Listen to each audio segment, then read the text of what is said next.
Galería de personajes del Oriente Antiguo, tema 6, Asurbanipal.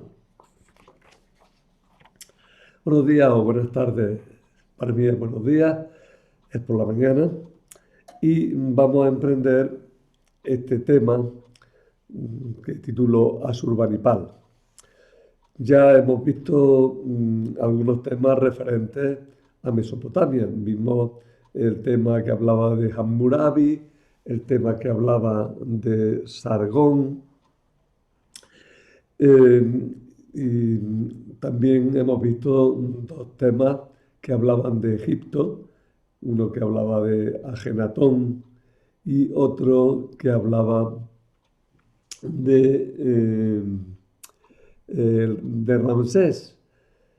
Hoy vamos a seguir con el tema de Oriente Medio, con el tema de Mesopotamia, y vamos a hablar del Imperio Asirio, de un personaje que llama la atención por su doble aspecto de potencia y de crueldad.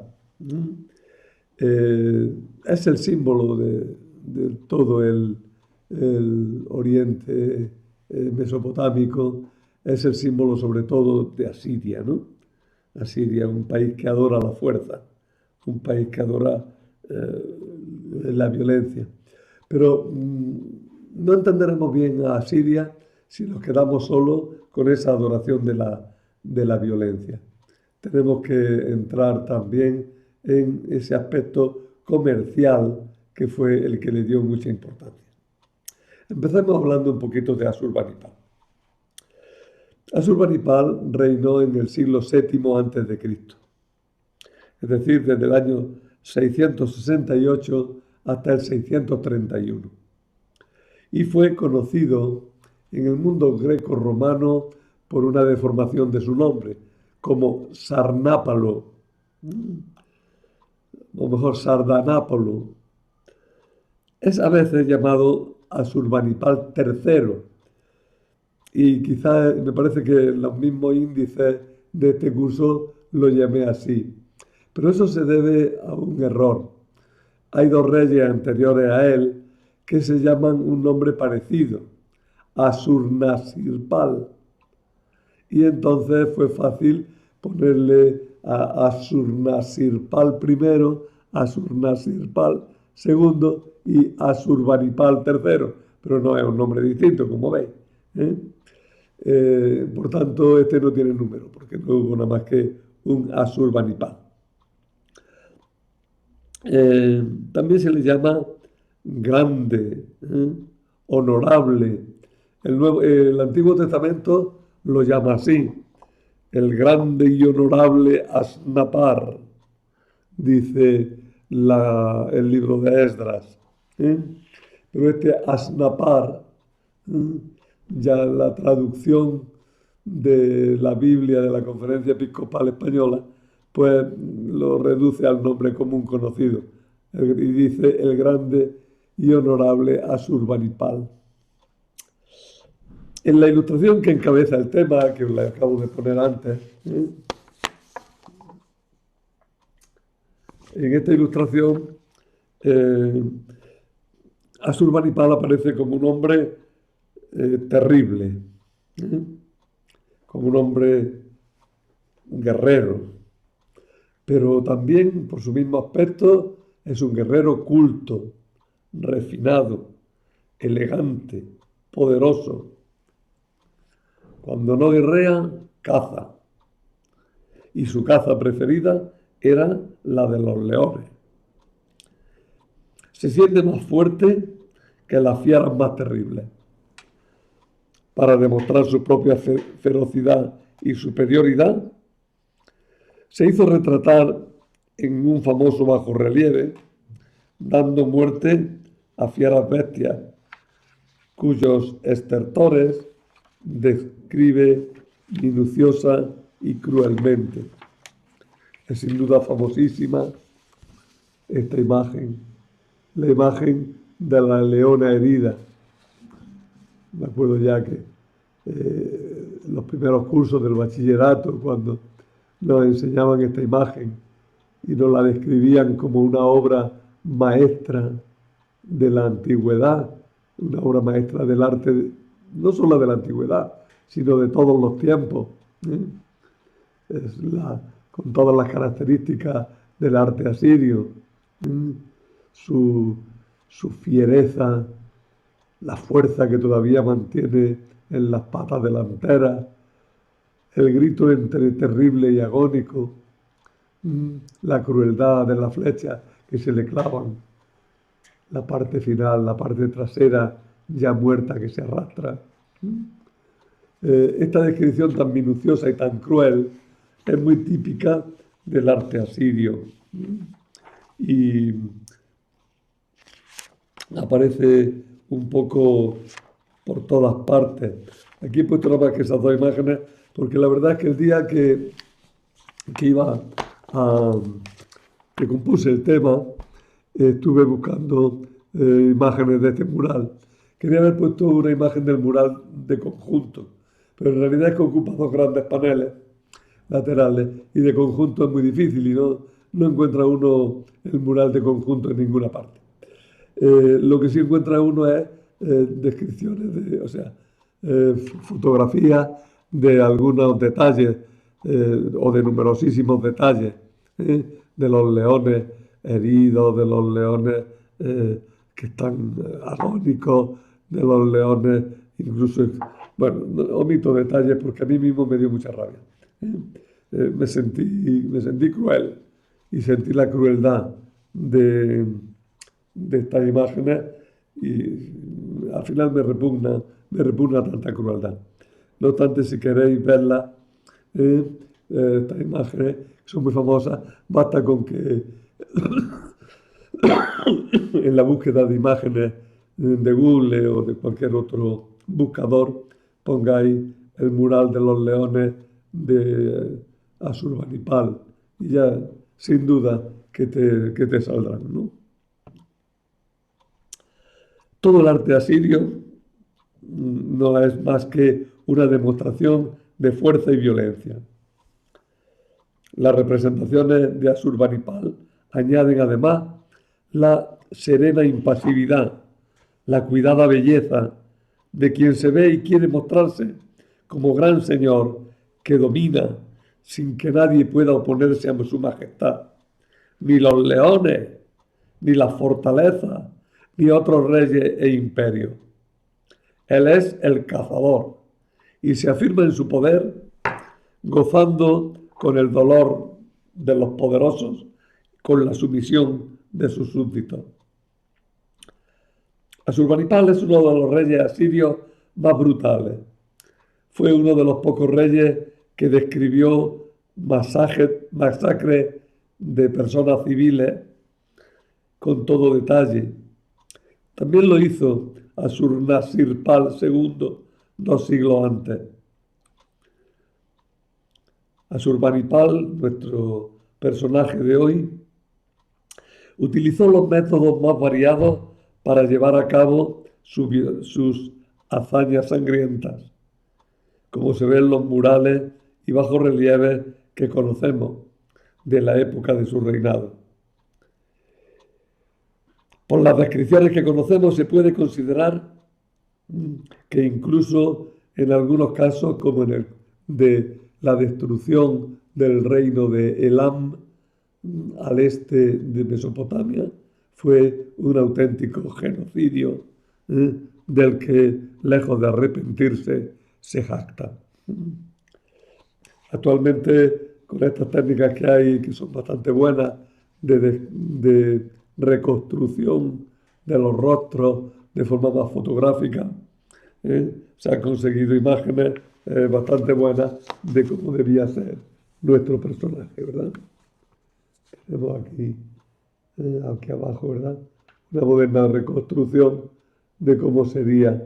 Está bien hecha, está basada en los murales y está muy trabajada, ¿no? Aquí lo vemos con su barba natural y su pelo natural.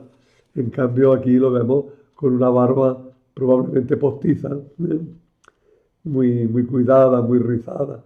Lo mismo con la melena, muy cruzada, muy cuidada, una diadema. muy rica, un traje floreado. Era un hombre brutal, pero era también un hombre culto y elegante. Llevó a cabo muchas conquistas y por eso con él el imperio asirio llegó a su máxima expansión, pero fueron una máxima expansión que fue el preludio de su destrucción. Esa extensión de su imperio le obligó a sostener continuas guerras para reprimir revueltas secesionistas y para rechazar las amenazas de otros pueblos sobre las fronteras de Asiria. Los cimerios, los medos, los árabes, los elamitas, todos esos presionaron sobre el imperio. Mirad, aquí os pongo un mapa bastante bueno de Lara Peinado. Este autor, que tiene un cuaderno de historia 16 dedicado a Mesopotamia, de gran calidad el cuaderno, y otras publicaciones, elabora este mapa, en el cual el corazón de Asiria es lo más oscuro. Veis ahí que justo en el centro de la imagen del mapa aparece Asur, que fue la capital de Asiria. Por encima está Nínive y más arriba está Dur Shanukin, que es lo que fue Jorsabad, otra de las capitales de Asiria. Y como el imperio se va expandiendo por Mesopotamia, también abajo a la derecha, abajo, o sea, en el sur, al este, está Elam. Ya he dicho que la conquista de Elam fue un auténtico genocidio. Por el norte tenemos que llega más allá del lago Van, y por el este ocupa toda Siria, Líbano, Canaán, Palestina, y llega al mismo Egipto. La extensión del imperio fue muy grande. En el cuadrito pequeño, ese le va añadido al mapa, hay una reconstrucción ideal, demasiado ideal, de lo que fuera Nínive. Nínive debió llegar a ser una ciudad muy bonita, y muchos incluso opinan que lo que se dice de los jardines colgantes de Babilonia en realidad no pertenecían a Babilonia, sino a Nínive. Pero bueno, ahora no vamos a entrar en ese tema. Es que Heródoto, cuando elaboró la lista de las maravillas del mundo, ya no existía hacía mucho tiempo. Ni los jardines colgantes de Babilonia, ni Nínive, ni toda esta parte que ya hacía siglos que había pasado su esplendor. El poder de Asur, sin embargo, tenía algunas debilidades. Una de las primeras debilidades que tenía era interna, era el poder de los grandes señores que poseían la tierra y controlaban el ejército. Por otra debilidad era el odio que los vasallos profesaban a Siria. Era un odio terrible, ¿no?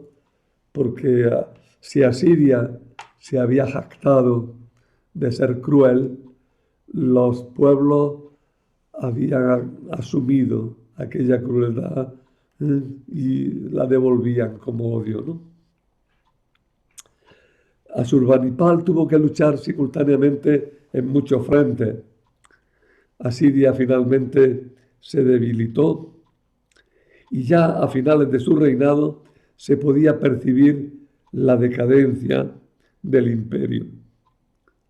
Se perdió Egipto, Babilonia logró su independencia, los pueblos de Anatolia, de lo que es Turquía, presionaron sobre las redes comerciales hasta entonces respetadas. Pocos años después de morir Asurbanipal, Asiria sucumbió.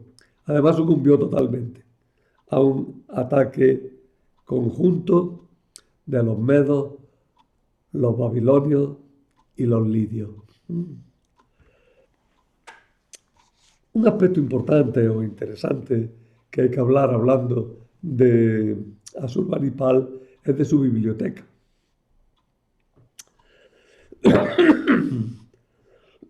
Asurbanipal no fue solo militar y político. Se interesó mucho por el arte y la cultura y es recordado hoy como mecenas de las obras de arte y la literatura. Él se interesó mucho por la antigua cultura literaria de Mesopotamia y utilizó los grandes recursos de que disponía para construir la biblioteca de Nínive. Dicen que llegó a tener más de 100.000 textos en su apogeo y que no fue superada hasta la construcción de la biblioteca de Alejandría varios siglos después.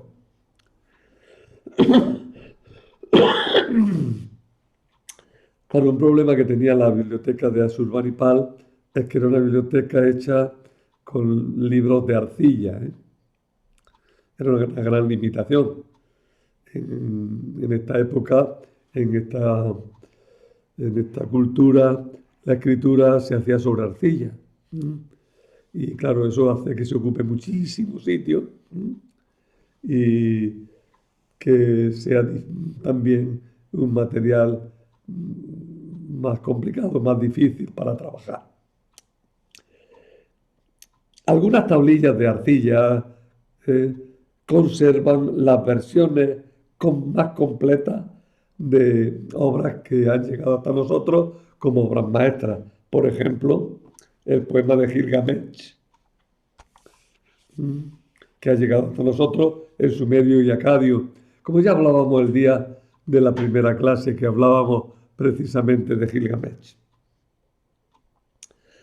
Había incluso diccionarios, sobre todo diccionarios de los dos idiomas que ellos necesitaban más, sumerio y acadio. Y es que el sumerio había dejado de hablarse, pero seguía utilizándose como lengua de cultura y de culto. Al sumerio le pasó lo que al latín igual, siguió siendo lengua de cultura, aunque ya la gente hablaba acadio en aquella época, ¿verdad?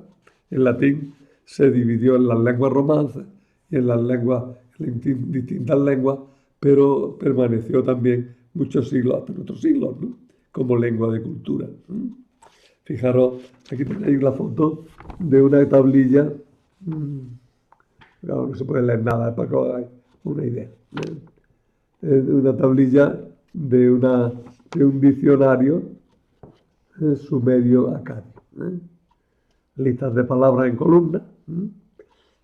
El sistema de escritura que utilizaban era el sistema cuneiforme. Era hecho con marcas, con cuñas, ¿no? Marcas en forma de triángulo, ¿no? Que se van enlazando. Con ese sistema de escritura se escribía tanto el sumerio como el acadio. Pasaba con nuestro alfabeto latino, pues se escribe lo mismo el inglés que el alemán, que el italiano o el español, ¿no? Vamos a hablar un poquillo de Asiria.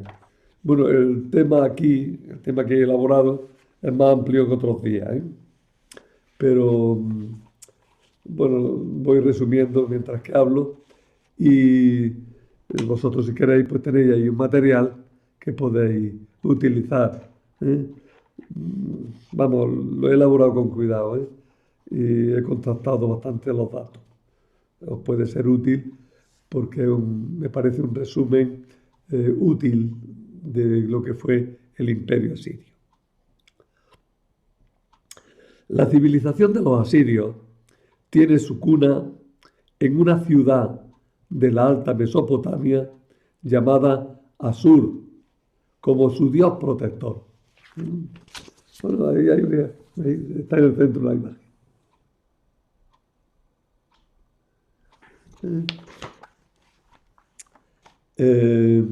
Algunos dicen que en realidad es al revés, que el dios era la misma ciudad. Adoraban a su ciudad, la consideraban divina. Y bueno, de ahí después ya pues se separó lo que podía ser el genio de la ciudad misma, ¿no? Los ninivitas eran muy crueles, pero también eran muy devotos, con sus dioses, sobre todo con el dios Asur, al que atribuían todas las hazañas de su país. El rey se consideraba un delegado, un mandado del dios, ¿no? La ubicación de Asur está muy cercana a la ciudad iraquí de Mosul, de la que dista 65 kilómetros. En Mosul se encuentran los restos arqueológicos de la antigua Nínive, de la que hablaremos más adelante. No confundáis Asur con Nínive. Asur es la primera capital, bueno, fue la capital ideal siempre, pero luego después los reyes fueron ocupando distintas ciudades. En principio, pues ellos ocuparon como capitales del país, ocuparon primero Asur, fue la principal, luego ya Tikulti-Ninkurta construyó una ciudad para sí, que fue importante, luego también fue importante Jorsabad, que también fue capital del reino, y sobre todo fue capital ya bella y bien cuidada y bien, muy importante, Nínive. Nínive dejó un recuerdo en la antigüedad muy grande. De ella pues, se hablaban maravillas, ¿no? Era la ciudad más bella, pero también era la ciudad más cruel. Digo algo, bueno, de Nínive diré algo después. Asur había sido edificada sobre un monte bien defendido por barrancos. El río Tigris le ofrece por oriente un vado que siempre aprovecharon las caravanas comerciales que circulaban desde muy antiguo, por lo que muchos siglos más tarde sería la ruta de la seda, de la que hoy día se sigue hablando. A mediados del tercer milenio, un proceso acelerado de urbanización por toda la zona media del río Tigris ofreció a Asur la posibilidad de afirmarse como un centro comercial importante. Por tanto, estamos hacia el año 2500 antes de Cristo y en una zona comercial. Este aspecto comercial se vio potenciado por la urbanización. Es curioso, pero hacia esta época empiezan, ya las ciudades tenemos mucho más antiguas, pero un fenómeno así un poco masivo de urbanización no se produce hasta esta época. Empiezan a crearse numerosas ciudades, hombre, grandes para la época, ¿no? Hoy día serían ciudades medias o pequeñas, ¿no?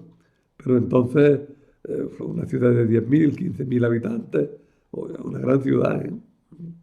Bueno, ya Nínive y eso ya eran ciudades tremendas, ¿no? A mediados del tercer milenio, digo, un proceso de urbanización favoreció el comercio. Y Asur se convirtió en un centro comercial muy importante. No sabemos mucho de los orígenes concretos de Asur, aunque tenemos listas compuestas mucho más tarde de sus primeros gobernantes. Estas listas tienen algunas contradicciones, pero bueno, en general nos hablan de 17 reyes que aún eran nómadas. Posteriormente, los dirigentes del país dejaron de llamarse reyes para llamarse Ishiakun, ¿eh? Es decir, algo así como gobernante, delegado del gobierno, algo así, ¿eh? Porque el verdadero gobernante era el dios Asur. Ya os he dicho antes que eran muy devotos, ¿eh? Eran gente piadosa, adoraban a los dioses y les tenían un gran respeto. Aquella inicial independencia política se perdió cuando por el este los hititas, de los que hablaremos también en otro tema, formaron un imperio que controlaba Anatolia y por el este creció el reino de Snumna, donde triunfaba un rey del que ya hablamos algo, de Naram Sin. Era nieto de Sargón, nieto de Sargón de Akkad. En el segundo tema creo que era ese tema. Aquellos asirios, digo, de aquella época, eran sobre todo comerciantes. Mirad, tenemos esta imagen de crueldad, de militarismo, cuando hablamos de los asirios. Y olvidamos que todo eso les vino de su carácter comercial. Los asirios eran fundamentalmente comerciantes y protegían su comercio con el ejército y protegían sus privilegios comerciales con la crueldad. La fuerza estaba ahí al servicio del dinero. Eran gente, ya os digo, que buscaba el imperio económico y comercial.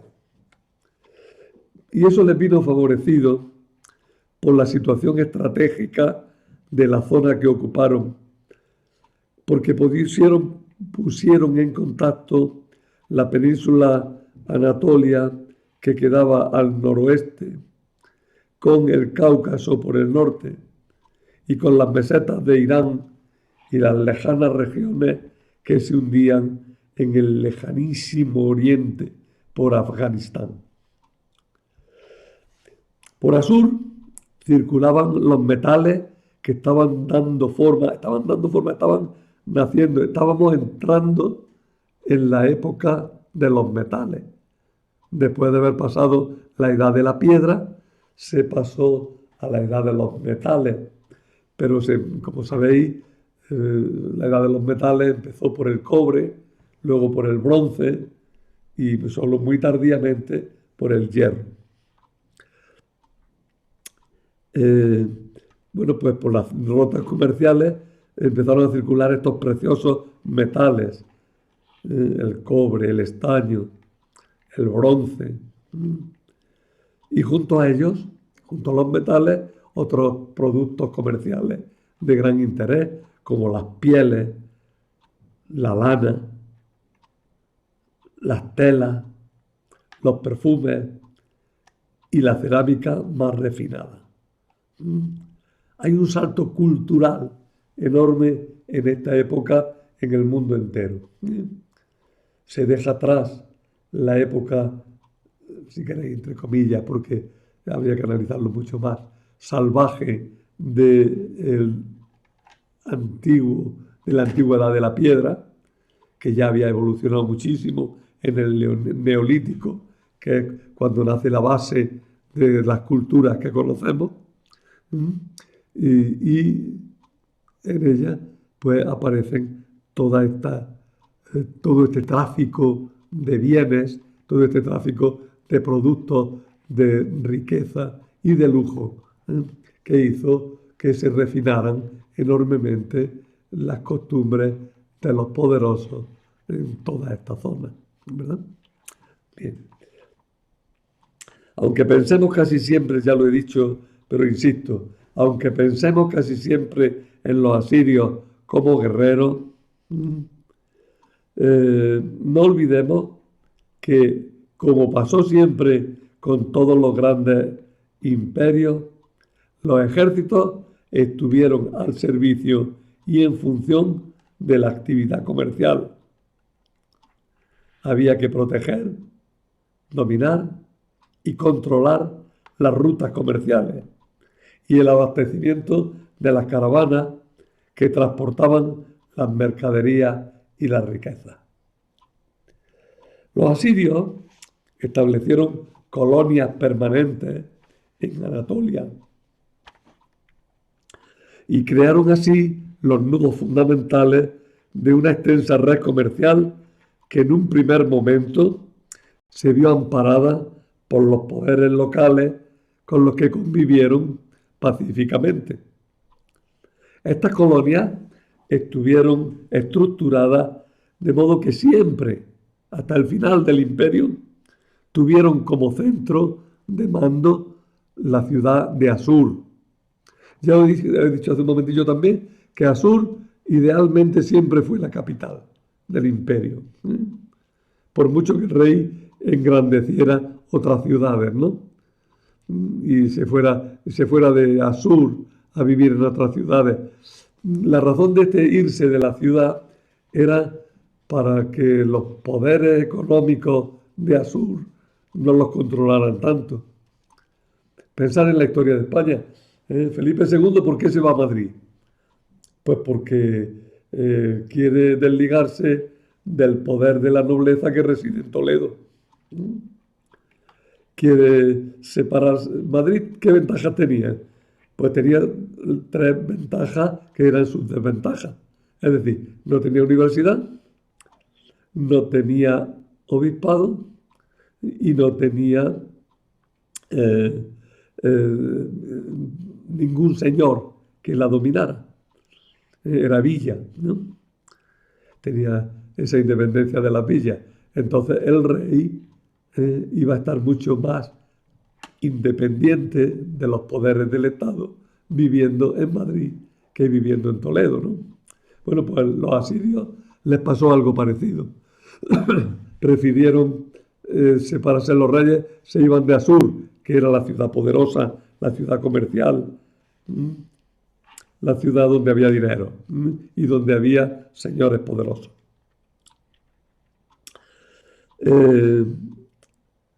Y allí en esas ciudades era donde se tomaban las decisiones en Asur, era donde se tomaban las decisiones importantes que controlaban el comercio.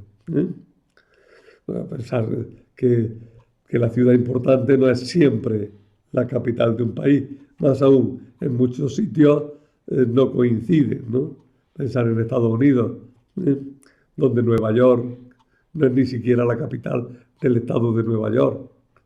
Es una ciudad administrativamente menos importante y sin embargo es la capital comercial del mundo, ¿no? O pensar también en otros lugares. Lo que pasa es que nos ofusca casi siempre a nosotros Londres o París, que sí coincide la capital con el centro económico, pero no siempre pasa eso, ¿no? No siempre. Bien, los periodos esto ya voy muy deprisa, aunque le dedico mucho espacio en los papeles. Los periodos de la historia de Asiria son tres grandes periodos: Imperio Antiguo, Imperio Medio e Imperio Nuevo. El Imperio Antiguo, como tal imperio, empieza primero del segundo milenio antes de Cristo, hacia 1800 antes de Cristo, y llega, dura 500 años, llega hasta casi 1300, 1200, por ahí, ¿no? 1360, por ahí. Luego después el Imperio Medio, que va desde 1365 hasta el 935, y el Imperio Nuevo, que va desde el 934 hasta el 609 a.C. Ya veis que el rey que estamos viendo hoy es el último gran rey de Asiria, el último. Poco tiempo después de Asurbanipal, el imperio fue destruido, ya lo hemos dicho. Así, yendo un poco deprisa, En el Imperio Antiguo destaca Shamshi-Adad, un príncipe amorreo, que se hizo fuerte en esta región. Asiria permaneció a través de los siglos, pero no siempre tuvo poder político. No fue siempre la que controló la zona, pero el poder comercial sí lo conservaron a lo largo de 2 milenios. Fue un poder comercial muy importante, muchos siglos, ¿no? Y todos los imperios que se formaron les interesó controlar a Siria. Solamente al final, los babilonios quisieron heredar a Asiria y destruyeron a Asiria heredando su imperio. Ya hablamos pronto también de Nabucodonosor, cuando hablemos del imperio neobabilónico. El imperio neobabilónico lo que quiso fue apoderarse del poder de Asiria. Quiso ser el gran heredero de Asiria. Y es que ahí hubo siempre una especie de balancín entre Babilonia y Asur. De hecho, los reyes de Asur asumieron todo el ceremonial de Babilonia. Podemos decir que Asur fue una provincia de Babilonia que alcanzó una enorme preponderancia, ¿no? Pasó con Asur y Babilonia lo que podríamos hablar también en nuestra historia, pues, de lo que pasó entre España y los países sudamericanos, ¿no?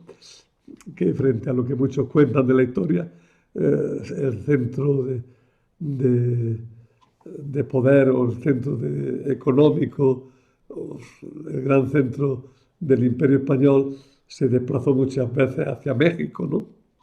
La Nueva España fue realmente Nueva España mucho tiempo, ¿no? Hubo una época en el siglo XVIII, el siglo XVIII, gran parte de él, México estaba mucho más desarrollado que Toledo, que la colonia, que España, ¿no? Tenía mucho más poder económico, mucha más, la cultura circulaba mejor, ¿no?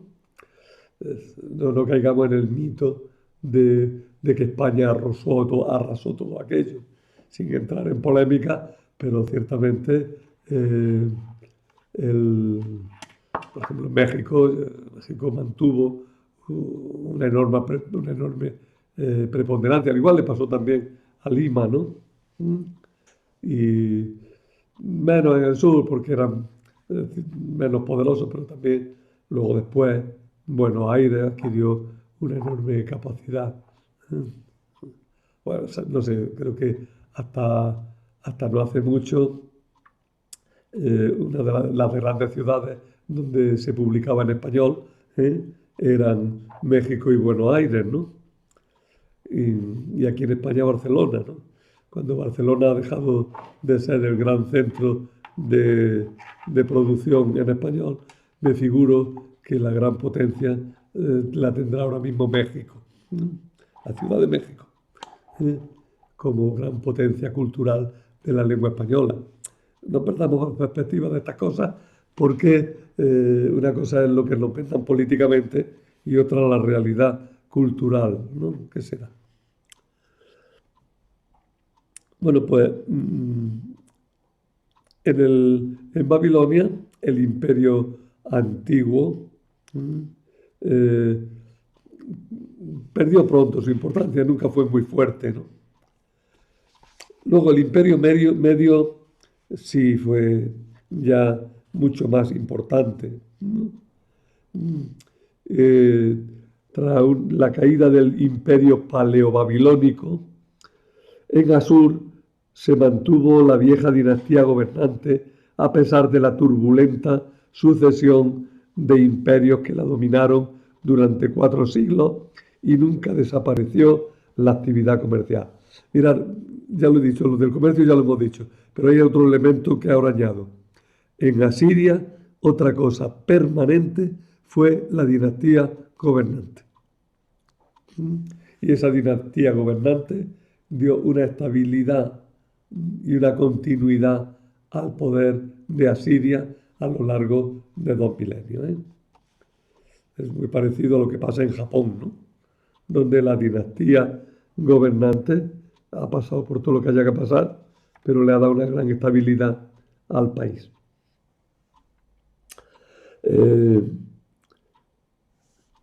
Luego el Imperio Nuevo, pues destacaron ahí algunos personajes como Salmanasar III, que fue uno de los más célebres conquistadores de la humanidad. En el año 853, sin embargo, perdió una batalla y como todos dijo que la había ganado, ¿no? En Karkar. El gran jefe guerrero, el que estableció ya el imperio nuevo con toda su fuerza, fue Tiglat-Pileser III, que desplegó una actividad incansable. Fue un hábil militar. Sustituyó el carro de ruedas de 6 radios por un carro cuyas ruedas tenían 8 radios y por tanto eran mucho más resistentes.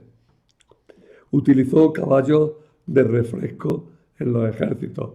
En los carros iban 3 hombres, el conductor, un escudero y un combatiente. La infantería ligera y la pesada permitían usos tácticos diferentes, mayor velocidad o mayor protección y fuerza. Un cuerpo de zapadores tenía a su cargo la obra para facilitar las operaciones de las tropas y la destrucción de las defensas de las ciudades enemigas. La caballería utilizaba corazas flexibles, botas altas que protegían sus piernas. Es la famosa bota que pisa con estrépito de la que habla Isaías y que leeremos esa frase ahora en los días de Navidad. Porque la bota que pisa con estrépito. Es que eran militares. Eso de pisar con fuerza se lo han tomado siempre los ejércitos con mucho interés, ¿no? Incluso le han puesto placas metálicas a los zapatos para que suenen, ¿no? Si veis a los que hacen la guardia en Atenas, esos que se ponen la faldita esa, en el monumento al soldado desconocido, delante del antiguo Palacio Real, delante del Parlamento de Atenas. Esos se han puesto unas placas de acero que arrastran y golpean con ellas, ¿no? Es que hay que pisar con estrépito, ¿no? Para decir somos fuertes, ¿no? Estos soldados, bueno, los soldados de Tiglat-Pileser III fueron los primeros arqueros montados del mundo, ¿eh? Aquí vemos a Surbanipal como un arquero montado a caballo, ¿no? La moral de victoria de estas tropas y el espíritu que se les infundía está bien reflejado en este texto que voy a leer. Ningún soldado estará fatigado, no tropezará, ni se dormirá. Sus flechas serán penetrantes y sus arcos estarán siempre tensos. Los cascos de sus caballos serán tantos como las piedras del camino. Las ruedas de sus carros levantarán un huracán. Rugirán como jóvenes leones y se alzarán sobre sus presas. Se las llevarán a sitios seguros y nadie podrá liberarlas. ¿Veis? Se jactan de su fuerza. se jactan de su poder, de su organización, de su unidad interna. A partir del año 745 a.C., no hubo en Oriente otro ejército mejor organizado, ni con tanta moral de victoria como el de Tiglat-Pileser III. Y una cosa interesante es saber qué técnica emplearon ellos para dominar a los países. Siguieron una política en 3 pasos muy interesante y muy brutal. En primer lugar, cuando les interesaba una zona, hacían una demostración de fuerza que obligaba al país a pagar un tributo anual como vasallo. Se plantaban por allí el ejército y el país veía que tenía menos fuerza y para que se alejaran se comprometían a un tributo anual. En caso de no pagar el tributo, recordadlo, a los asirios lo que le importaban eran los dineros, ¿eh? En caso de no pagar el tributo, en caso de rebelión o sospecha de rebelión, Asiria intervenía al instante. Deponía al rey que hubiera y lo sustituía por un príncipe adicto. Se aumentaban los impuestos y se recortaba el territorio. Claro, al haber esa opresión tan fuerte, los pueblos muchas veces reaccionaban con una rebelión desesperada, ¿no? Bueno, pues en este caso se arrasaba el país, se deportaba a los ciudadanos y se traían colonos de otros países para que repoblaran. De esa manera se conseguía acabar con toda resistencia local. Esto lo sufrió Israel en sus carnes cuando la conquista de Samaria, ¿no? Primero Samaria fue sometida a tributo, luego después hubo un primer intento de conquista y finalmente con Sargón II arrasó totalmente Samaria, se llevó a la gente a otros países, ¿no? Y empieza la gran diáspora israelita por el mundo, ¿no? Otros 2 reyes importantes fueron Salmanasar, que fue el que conquistó Samaria en el año 722, y Sargón, que estos fueron ya de los últimos, pero todavía reyes tremendamente poderosos. Otro rey muy importante fue Sennacherib y Asarjadón, y finalmente el que hemos estudiado hoy un poco con más cuidado, Asurbanipal. Cuando murió Asurbanipal, bueno, ya antes de morir, ya tenía muchas rebeliones internas y sus hijos perdieron rápidamente el poder, que como digo, se vino abajo por la presión de medos, que es los medos y los persas, ¿no? Los medos son los persas del norte. Es un disparate decir eso, pero me entendéis lo que quiero decir. Son los que habitan el norte del imperio persa. Luego estaban los lidios, que ocupaban la zona que habían ocupado los hititas. Asiria y los hititas siempre tuvieron muchos problemas, ¿eh? Y los babilonios, que ya os digo, que se consideraban en realidad un solo pueblo con los asirios, pero también se echaron muy encima de ellos, ¿no? Los asirios cayeron por la presión de los lidios de Turquía, por los medos del norte de Irán y por los babilonios del sur de Babilonia. Quería decir, he guardado unas palabras para Nínive. 5 fueron las ciudades que sucesivamente fueron sede de los reyes de Asiria. Asur, que ya os digo siempre permaneció con el poder. Kartikultinirkurta,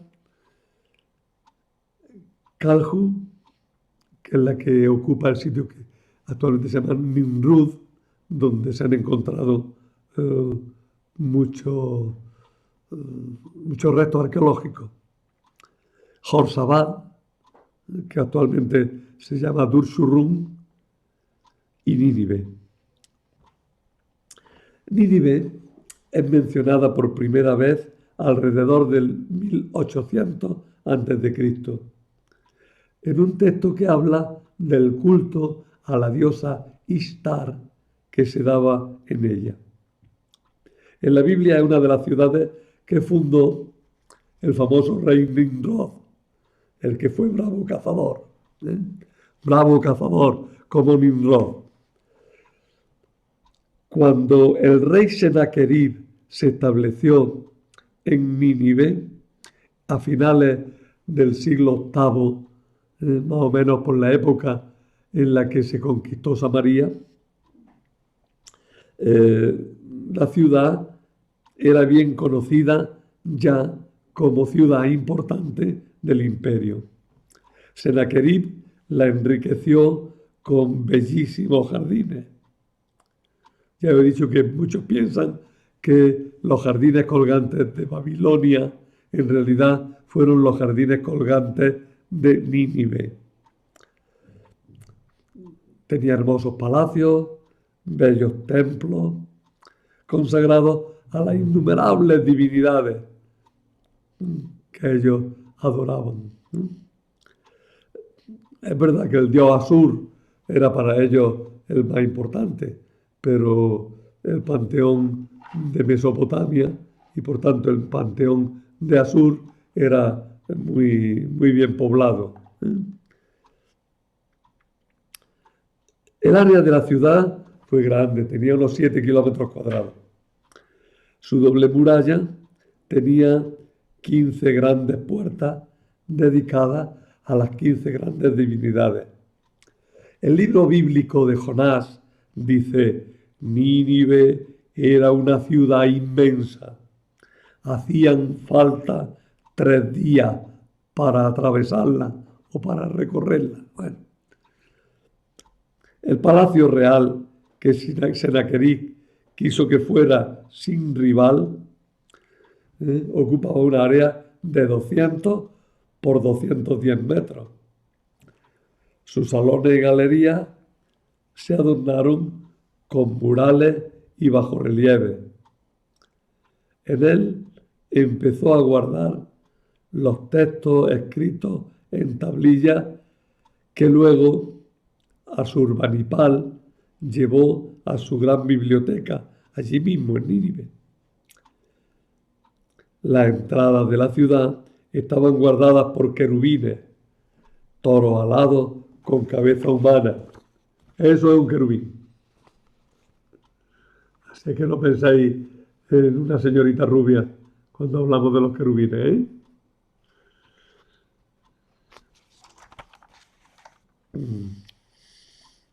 Dichos 18 canales llevaban agua desde las colinas hasta Nínive. Se han encontrado también algunas partes de un magnífico acueducto erigido por el mismo rey en Jeruán, a unos 40 kilómetros de distancia. Ya os he dicho que en el año 612 fue conquistada y arrasada y nunca más se levantó de su ruina. El profeta Nahum cantó con feroz alegría la destrucción de la odiada Nínive. Tenéis bastante más datos en los apuntes, ¿eh? Ya os digo que en este caso concreto he procurado hacer un buen resumen de Asiria y de su historia. Y nada más.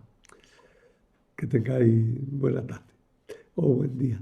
Otra cosa, la semana que viene quizá mande tema o quizá no lo mande. Tengo que estudiar un poco la cosa, porque es el día de la Constitución, el día de la clase. el día 6. Ya en las notas que diga, al enviaros los apuntes, diré lo que pienso hacer realmente ese día y cómo nos podemos ajustar en el estudio. Nada más.